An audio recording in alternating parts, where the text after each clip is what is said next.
Who is Chiara? Chiara. Ok.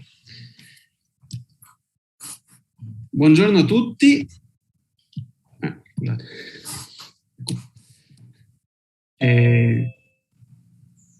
Buongiorno a tutti e cominciamo questa giornata del New European Bauhaus. È una giornata intensa, anche e soprattutto perché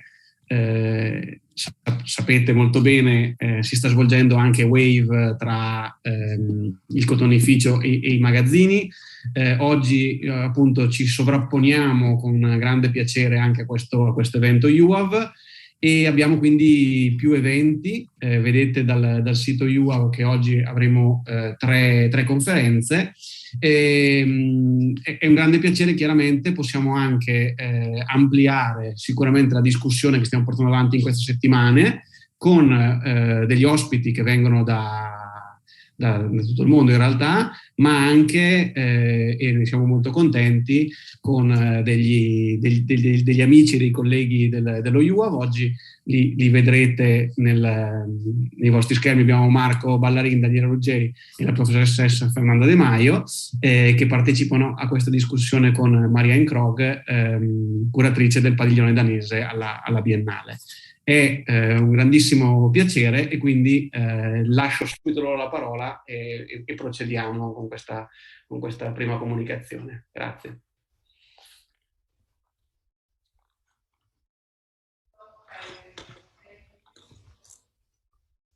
Thank you very much, Jacopo. I would explain. Allora, vorrei spiegare agli studenti che io parlerò in inglese, farò una breve introduzione in inglese perché la nostra ospite è un ospite danese e ci farà la presentazione in inglese. So, it's a pleasure to introduce you Marianne Krogh today as part of this cycle of talks dedicated to the New European Bauhaus and to the design of the concept of the New European Bauhaus. I met Marianne through the Danish pavilion. I didn't know her before, no? And it was a very nice surprise to know that she was at the Iuav. She was invited by Marco De Michelis, that at that time was the Dean of the Faculty of Arts, and that she was invited by him to visit and to have a conference here probably. So we meet again, and I appreciate very much her works in the Danish pavilion for some reason that I would like to explain, because first of all, the title of the pavilion, no? Connectedness. I think that this title not only expresses the concepts of circularity starting from water, which perhaps will be part of our lecture today. For me, visiting the pavilion, this title meant above all a great work of ideas around the basic concepts of this Biennale, whose title is How Will We Live Together? Come vivremo insieme, no? And what I appreciate very much was the way in which she, as a curator, worked very closely with the architects who make the design of the pavilion. The architects are very famous architects in Denmark. They are Lundgaard and Tramberg, and I would say that perhaps the most seductive and intriguing aspect of the lesson of the pavilion that led me to point out for this series of lectures dedicated to a new concept of design, Marianne Krogh, is the way in which the pavilion creates a link between nature and architecture, not only through pipes, elements, materials, spaces, but also through the construction of actions that will be created by the gentle hand, I would say, the gentle sign of the architecture. Because I think that too often we, as architects, feel ourselves such as the rulers of space, those who best know how to control the space, no? In part, I can say that this is true, but without a correct approach to participatory actions, we as architects, designers, urban planners, run the risk of locking ourselves in a sort of fence, no? Like animals in a circus or in a zoo. The lessons and the precise and tender gaze that comes from Northern Europe and from the Danish pavilion, I think that can help us from the south of Europe to find the right route through this new paradigm of the European Bauhaus. For this reason, I think I decide to propose Jacopo, Marco, and all the young architects who are organizing W.A.V. and the New European Bauhaus think tank to invite Marianne Krogh.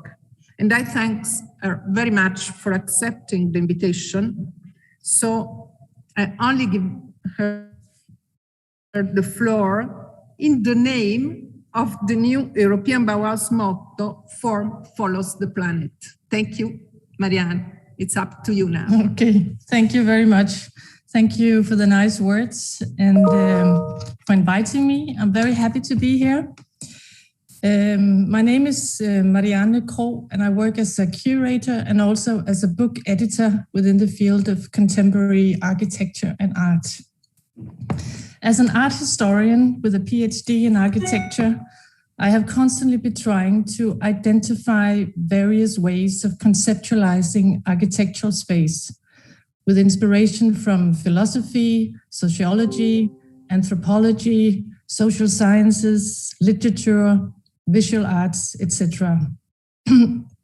My work is how to push these notions and experiences into different forms of outcome. This could be as architectural form, as verbalizations and dialogues, as books and as exhibitions.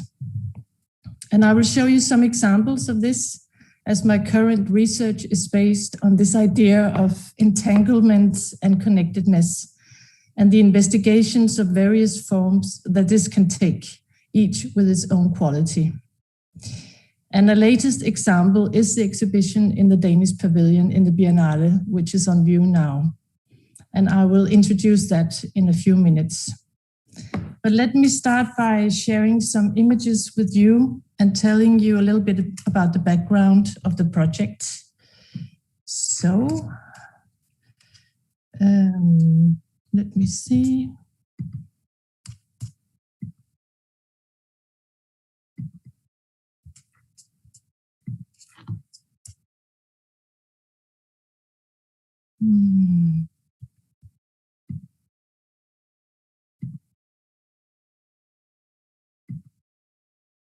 So can everybody see the slides? Yes. Good. In the summer of 2019, I attended a protest march in Copenhagen in favor of an area in the city called Amagerfællet. And fællet means a common. And it's one of the last areas in the capital that it hasn't been appropriated by developers, not even by city landscape gardeners. It is so-called wild, not designed, and it's an area that many Copenhageners hold very dearly. It's very close to the city center. And of course, the various mayors and developers have had their eyes on this spot for a long time, seeing it as an empty space for housing and revenue. The march started in front of the town hall, and among the speakers was the author Josephine Klogaard, who read a text about how to think about the constellation, culture, and nature. And it was a very beautiful and poetic text. And her main point was that a viable way forward in the shadow of the climate crisis should not be found outside ourselves. That means focusing on technical and practical solutions regarding carbon emission, pollution, technologies, etc. But instead to turn the gaze towards ourselves, our thinking and feelings as living creatures, as earthlings in an entangled and very complex world. And this is not to say that we should not work on solutions, but an important starting point is a much deeper feeling about our own situation and role in a larger context.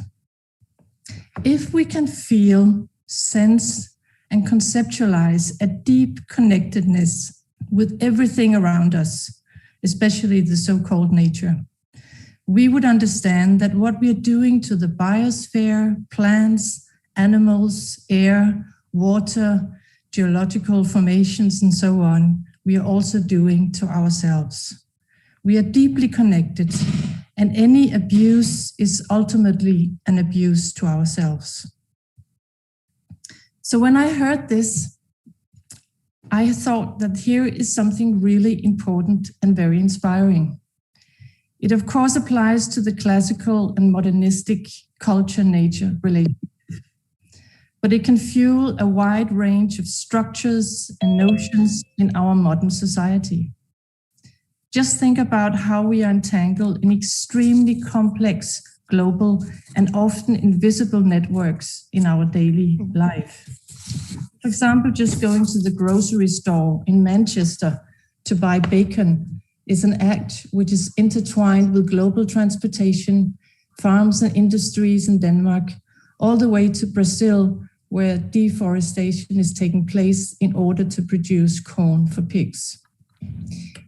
And I thought this was also extremely important in connection with architecture as an endeavor and an industry which taps into and creates all these global invisible networks.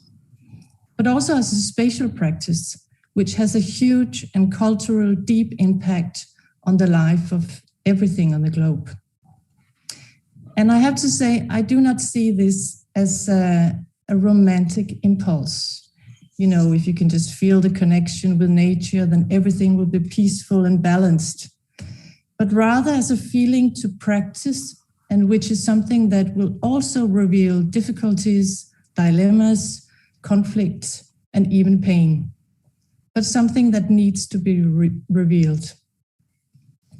And also in the context of the Anthropocene and the climate crisis, there is so much talking about that problem of knowing about the crisis and its consequences, but not being able to feel them, or having a bodily experience of them, you could say. And here lies a potential with architecture.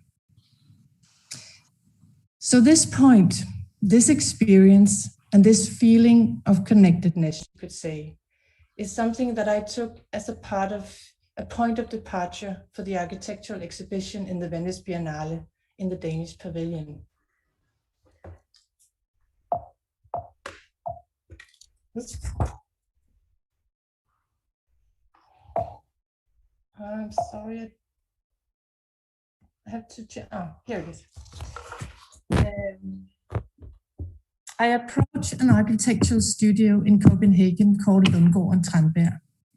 and they have done some quite important work in the capital.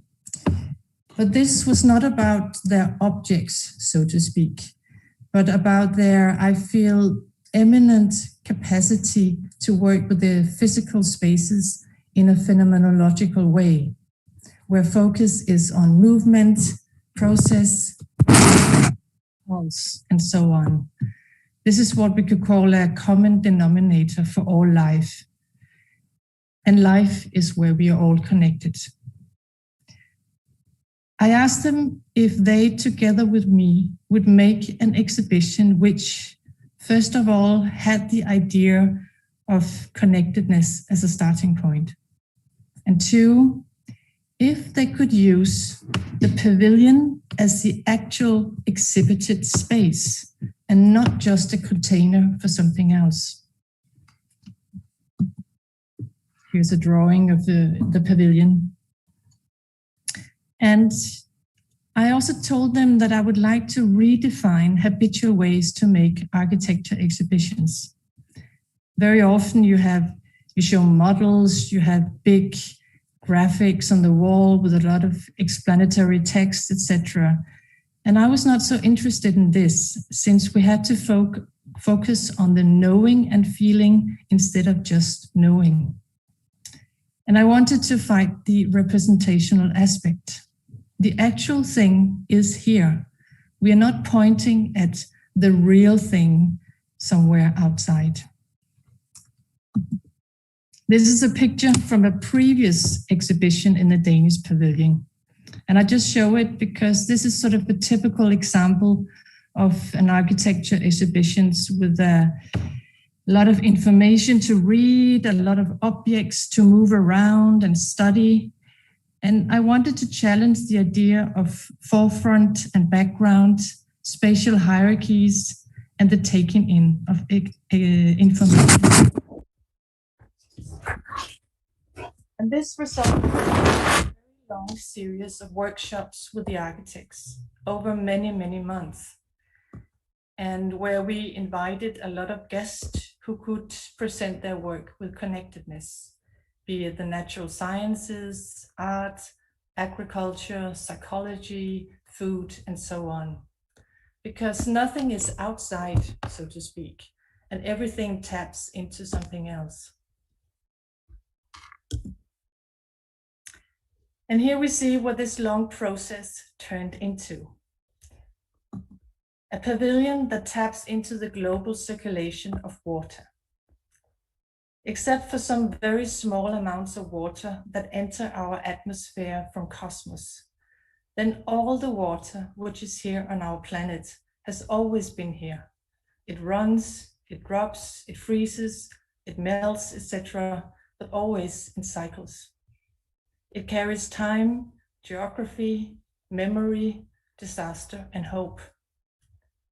Rain is collected from the roof and is let into the pavilion as an architectural element, you could say, through tubes, as streams on the floor, through fabrics, with a floating platform, making dripping noises and different intensities of humidity. Along its way, it waters local herbs, which is collected and dried and eventually served as tea for the visitors, letting the water also run through the inside of the guests, and in the end back into the global cycles. Here we see some pictures from the small garden behind the pavilion, where we have sort of the center of the water system. We collect the water from the roof and store it in the garden, and it's also clean there before it's let into the pavilion. And here you see how the tubes enter the pavilion, and this is how the water gets inside the exhibition. Along its way, the water is dispersed in three different directions. One of them is that it's going into this space, the cock space is called, where the water is dripping through a big white cloth hanging from the ceiling. And this is also It's sort of a very atmospheric space where you hear the water, you can feel the water, you can even smell. Is also activated here because of the water going through the material. And there's a very interesting and very sort of atmospheric and shifting light in the space as well.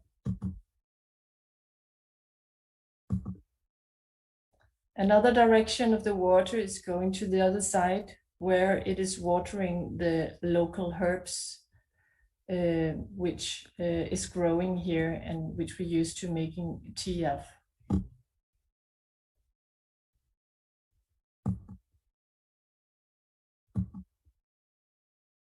And then finally it goes into the big space, the Brommer Hall it's called, where the water comes out into the big basin. And here is a floating platform, and from which you can go into the niches and sit down.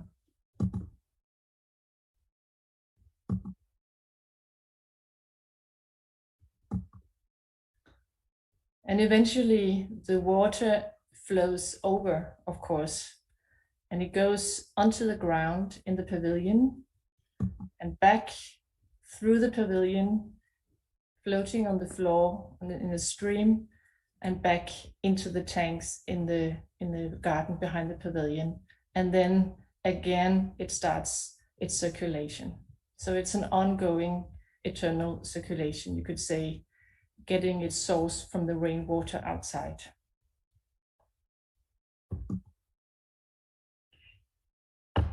The exhibition is not a closed system.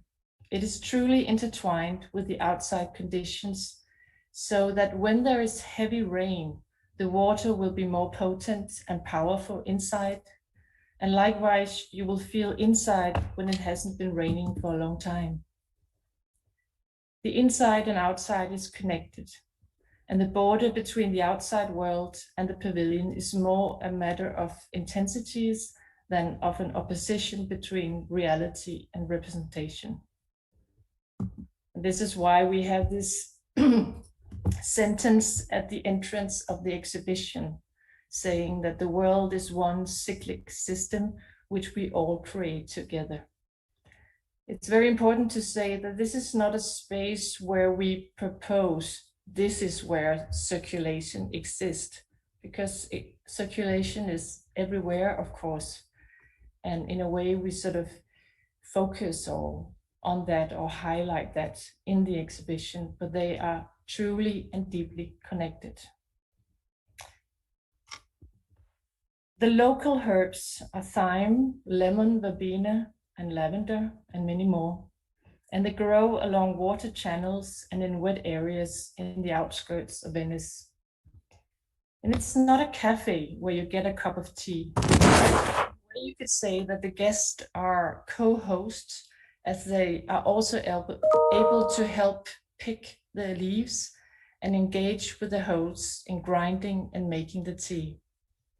Visitors are also part of the smaller and bigger cycles and are invited into a deeper engagement in the exhibition.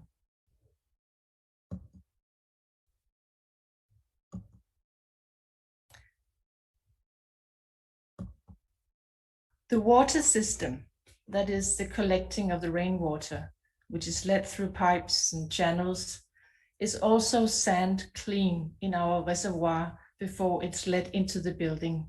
And again, when it returns to the small garden. You can see here the blue machine is where it gets sand cleaned. And this mimics something which has been going on in Venice for many centuries. Because of its location, it has been, for many centuries, difficult for Venice to get clean and fresh drinking water. And thus, every square, or almost square in the city, has holes in the corners where rainwater enters the ground and then led through an area of sand where it gets cleaned and then gathered in a well in the middle of the square. So you could say that in this exhibition, it's the same method, but interpreted with the use of modern technology. Our work and processes along the way have touched upon a series of themes, focus points, investigations, and questions. And I just want to mention a few of them here. In order to make visible how things are connected, for better and for worse, we need to describe our world. So much in our world is disguised and invisible. This can be said about our technology, and this can certainly be said about architecture, as in production methods, transportation, working force, demolishment, etc. Just scratch the outer surface of the wall of any modern building, and you will be surprised what you will find behind it. So here in this exhibition, we concentrate on being explicit about the technology and even inviting it in a playful manner. Another point is, there is no clear divide between humans and technology, excuse me, between nature and culture, and so on. The lines are blurry, do not exist, or get shifting over and over again, depending on who has the perspective. In our work, we have been very inspired by the notion of the critical zone. First, it was a term used in the natural sciences, but now quite commonly used in many different areas. And the critical zone is that thin layer around our planet in which everything takes place. This is where life is. It's very, very thin. It's just a couple of kilometers up in the air where the atmosphere shifts, and a few 100 meters into the ground, depending on vegetation, the deep sea, minerals, and other resources. It's very, very thin, and everything takes place in there, deeply entangled in each other, with a kind of stickiness, you could say. Take one component away, and then everything else will eventually collapse. We inhale oxygen, we exhale carbon dioxide for others to live. And in our work, we have found this a very powerful imagery, especially for two reasons. First, it prevents us from thinking of ourselves as something outside of our surroundings. We are deeply intertwined. And second, it questions the idea of space as a neutral, passive container. In this way, you could say that space does not pre-exist. It is constantly created in a complex, interconnected, and mutual network of relations. In this way, we need to redescribe our territories.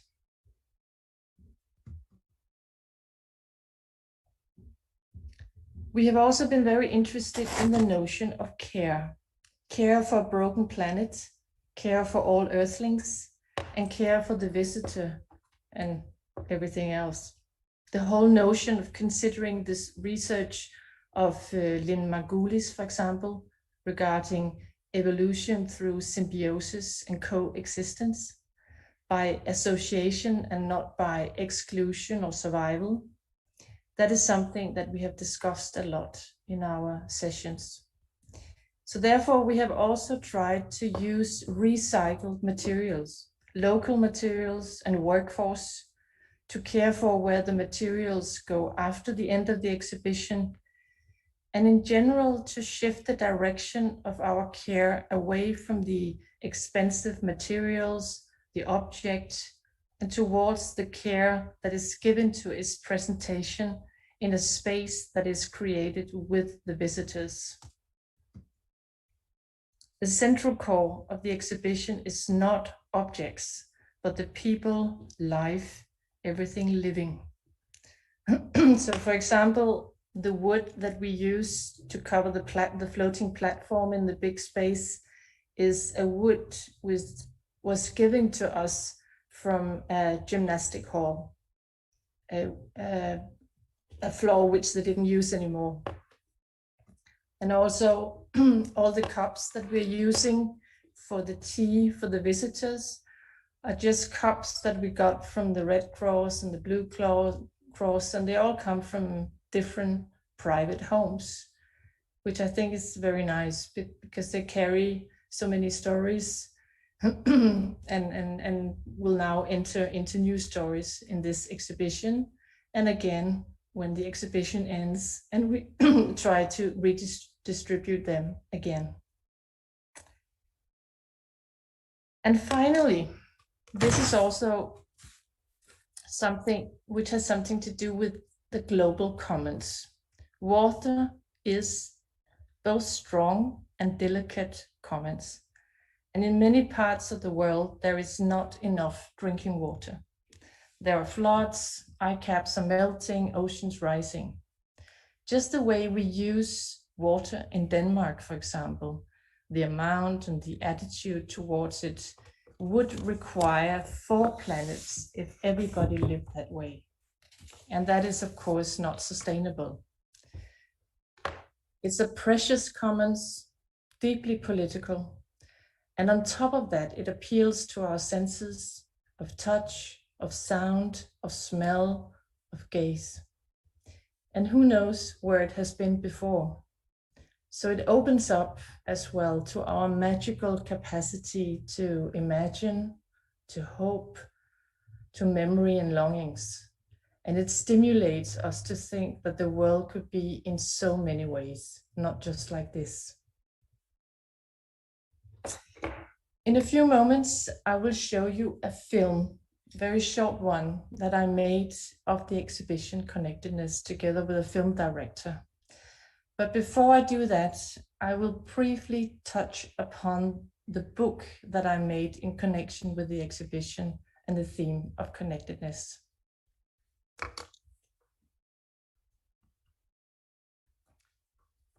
Because these considerations and approaches to a very complex field can, of course, take on many forms. So along the process of developing the exhibition, I also worked on a book in order to investigate all this further. It is connected to the exhibition, but it's also a work in itself with a different form and wider discussions. And making this book, I had to ask the following questions. Have we been too one-sided for far too long in our languages, which we use for describing and comprehending the world? Should the scientific academic approach be accompanied by other kind of approaches and languages? For example, art, poetry, imagery. So for this reason, I also invited, for example, a lot of artists and asked them to make a contribution in a way that made sense to them. Another question is, how can we approach everything connected, so to speak, without flattening everything to being the same? This division between disciplines for decades needs to be questioned in order to embrace what the philosopher Bruno Latour has called the earthly sciences. But at the same time, we still need the deep and professional work and experience that comes from having worked with one discipline for a very long time. So for this reason, I chose the form of the encyclopedia, incomplete, of course, in order to respect the individual professions and at the same time present a gesture of transdisciplinarity. You could call it connectedness by association. And finally, a question is, how can we approach and problematize the notion of borders that so often stagnates ongoing processes, flows, and creativity, not to speak of power and the fight for owning the truth? In the book, there are some pretty influential names, and they are present because their work and thinking is important within the framework of connectedness. But the book is not just these dominant names and theories. I have also asked a bunch of younger PhD students to contribute, and it creates, you could say, a weaving of loud and soft voices. And I have to say, unfortunately, there are not enough voices from the global south. And it would be interesting to make a second volume with more voices from around the world. But this is a very complex question, and also asks about who can speak on whose behalf. I started off with the words that I found important now. There could have been 500 more. And then a messenger or an interpreter was invited to contribute based on that word. Every contribution was giving some keywords and cross-references to the other contributions. So the whole book unfolds as an interconnected work with kind of dialogues across the pages. And in order to point at the weaving network that is or could be a play around the centers of attention. These are just two examples of the alphabet. I will not go into the actual contributions in the book here today, but I can highly recommend that you do it yourself. There are some extremely interesting topics and approaches that are very relevant to architecture and its impact on the world. And it ranges from architecture, bacteria, borders, food, future, coexistence, home, imagination, sensitivity, water, of course, violence, to the next generation, and many, many more. So this is a discussion that needs to go on, and it needs to find different forms and bodies in order to evolve organically with and around the world. It's not so important whether we agree or disagree, but about continuing the questioning, the discussions and curiosity about our surroundings, our role and situation, and about what place architecture has in all this connectedness, you could say, or in what Latour calls the 1,000 folds of Earth. So I finish my little talk here by showing you a small film we did on the exhibition in the Danish Pavilion. It's just a few minutes long. It places the exhibition in a larger context within the Anthropocene, as well as in the framework of the city of Venice. And then, of course, if you haven't seen it, please go and see the exhibition Connectedness.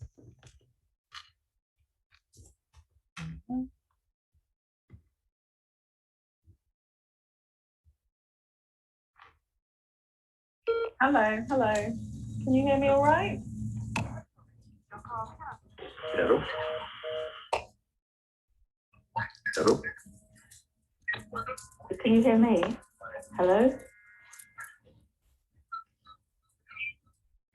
Well, to start at the beginning, you could say that the reason why Venice is where it is exactly because we have this interaction between the ocean and the rivers and the mountains and the hinterland. So I think that Venice is a very good example of how the balance between the forces that threaten you and on the other way, the forces that sustain you has to be just exactly right.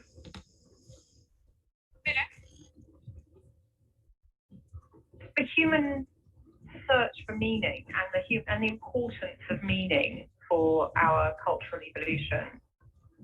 Earth systems, planetary systems, human systems, whether it's cultural or energy or agricultural or whatever, how they drive planetary systems. They're all interconnected and they feed back on each other. We can't see many of the things that our life causes other places on the planet. So very many of us live in a little bubble right around ourselves, and we don't recognize that we're part, that we're interconnected, that we're connected to other things.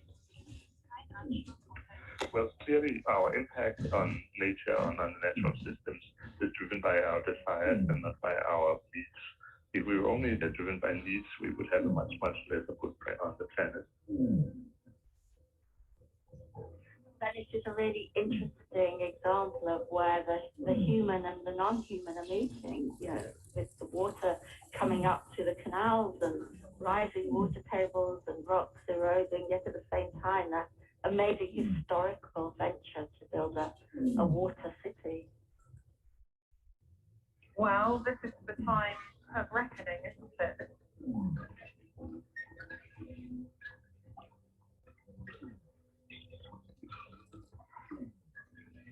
You take a laguna, you have basically some little mud bank sitting in the middle of it, and some people decide, let's make the most wonderful city in the earth out of this.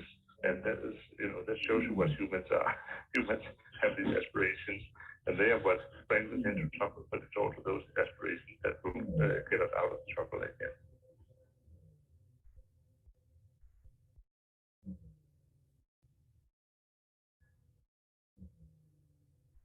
Humans start by collaborating on things.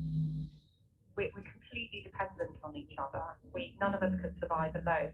So we depend on our society, but more broadly than that, we depend on strangers, not just our family, not just our group, but strangers in other groups.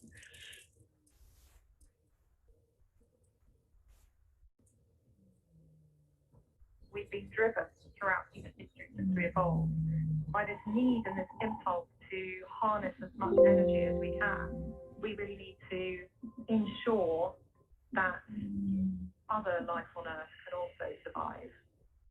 All comes from this one finite planet.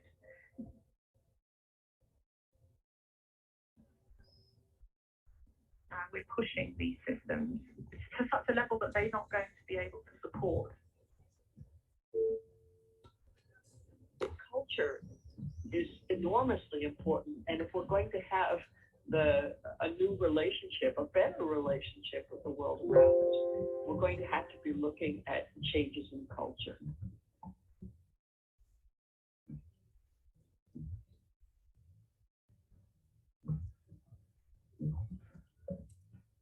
And the big question, whether we will kind of conquer over nature or whether nature will conquer over us.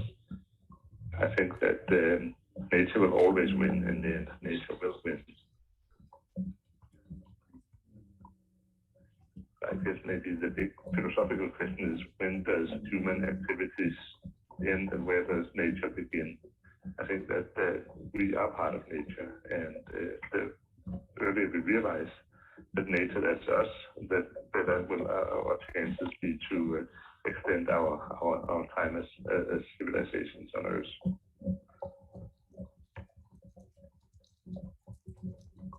We should not preserve nature for the sake of nature, to do it because it's important to us.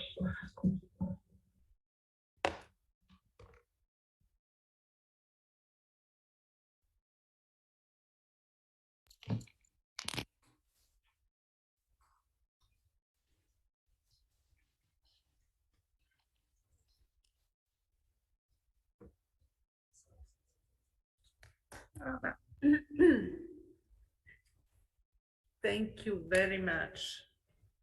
I don't know if very, very much, because I think that for us who were in Venice when I tried Yes. arrive that day, it was very strong. Yes. To see Maria. It was a very strong feeling. But I would like that the youngest architects, such as Daniela, Marco, Jacopo, or the student, can give some comments if they have, please. I'll start. Marianne, thank you very much. I think it's very interesting, and it's very related to what we are trying to do here with this new European Bauhaus initiative. Our idea starts from this slogan that we came up with, that is Venice foresees the planet. Venice has this capacity to anticipate things, to see things ahead. And I think that one of the things that Venice was able to anticipate in its history is this idea of controlling the sum of connections on the territory, being aware that they exist, but also designing them.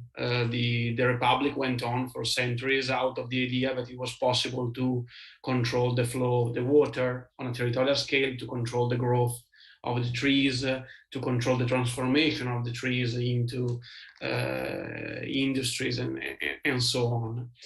And I think that what the pandemic condition has shown us is the complete break of this condition of connectedness.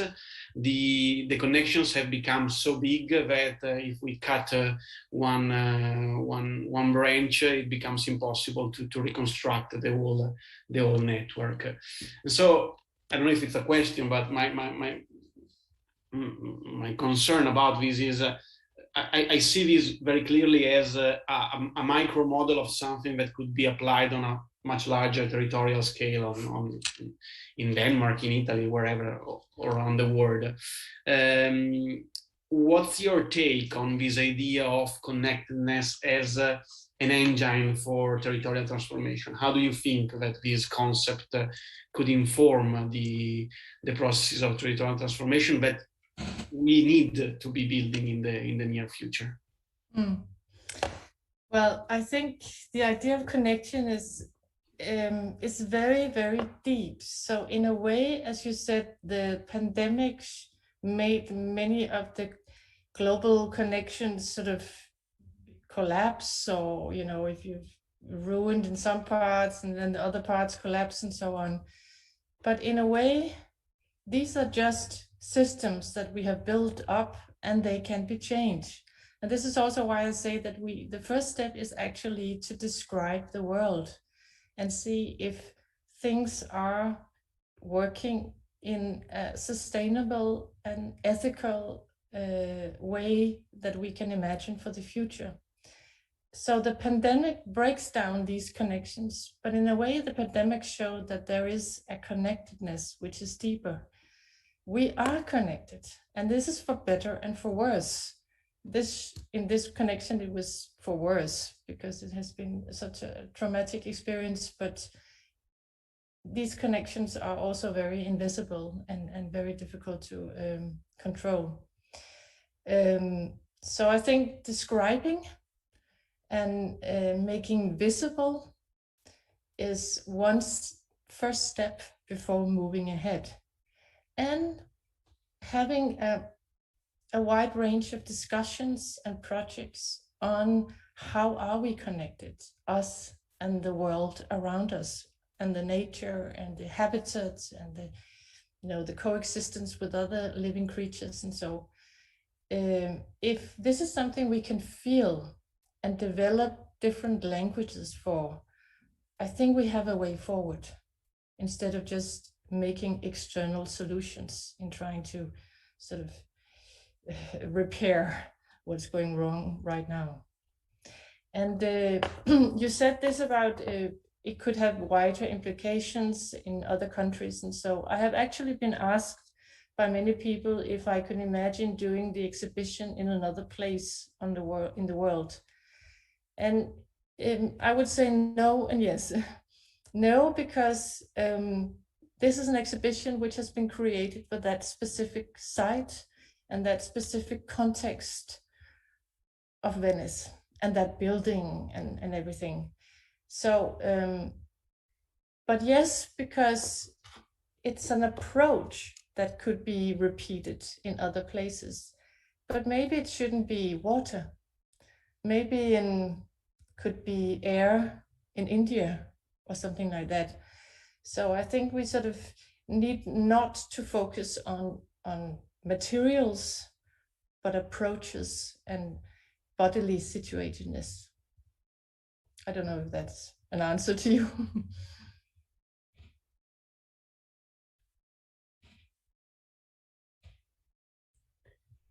Well, I make a wish. Yes, of Thank course. you very much, Marianne. It was really inspiring. And indeed, you already answered to what was my question. That was how the project starts. It starts for Venice specific, how much Venice inspired you and your team, and how much you had already the idea of connectedness with water. But this, I think you already answered me. But just few curiosity about the project of the pavilion. How many times before you started to work on this, and how many people were involved in your team? If there are some others we don't see in the colophon. Yes. And of course there have been so many people involved. But very shortly about the process. We started off by taking the train to go and see the pavilion, because that was the starting point, that actual architectural space, the empty building. This is sort of the project. So this is where we started. And then we had, as I said, this long process of workshops and discussions and with invited guests. And we did this in Denmark. And this was people from all over. I mean, chefs showing us how to grow things, hard social scientists from the Niels Bohr Institute talking about sort of the cosmos, and psychologists talking about empathy, for example. So we're all the way around.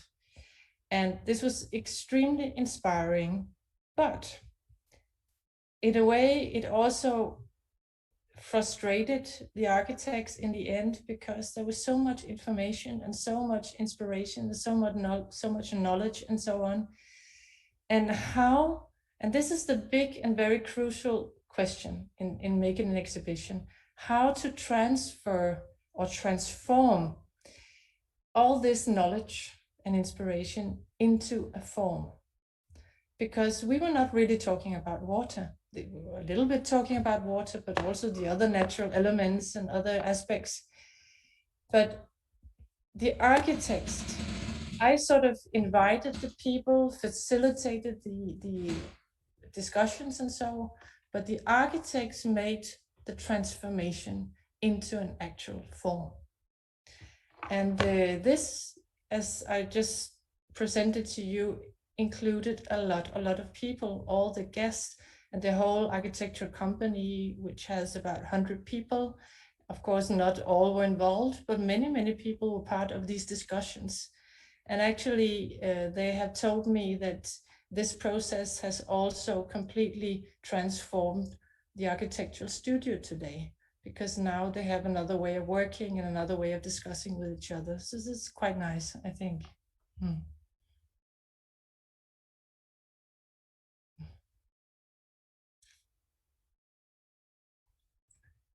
Yes, I think that what do you give us, I would say, as Northern people, is a sort of positive message, no, about the methodology, no, I would say, the method, no. We can choose one element, air, water, or whatever, and then but what it is very important is that to take care of something does not mean that you have to maintain the things as it is. It means simply that you can work on the transformation, on the concept of transforming things, but at the same time to preserve, no, this idea of beauty, of renovated beauty, through the different epochs, through the different times. No? So, and this is for me as an architect, because of course I'm not an historian, an art historian like you are. I'm more an architect and more, so for me this is very important, especially considering that now we are in Italy, no? So one of the places with so much monuments and artistic art masterpieces and things like that. So for us, it's very important, and for me also, when I was a child, the very difficult thing is to imagine the new, having all this history on my back, no? How to imagine? So I think your work, it's very interesting because at the same time, take together the concept of sustainability, of beauty, and of inclusiveness, no? Of being together. So I think it works very well. It was very precise and very also sharp, no? The way in which you cut all this concept. So thank you very much. I really appreciate it. And I hope that when you be back in September in Venezia, we can meet. Yes. I don't know, in Biennale or whatever. Yes. Okay. Yes. We have an opening reception on September the 3rd at 10:30, and everybody is invited. So please come by. So thank you very much. Thank you also, and good luck with your further work. Thank you very much. Ciao, Marianne. And see you in September. Yes, we will. Bye-bye. Bye. Bye.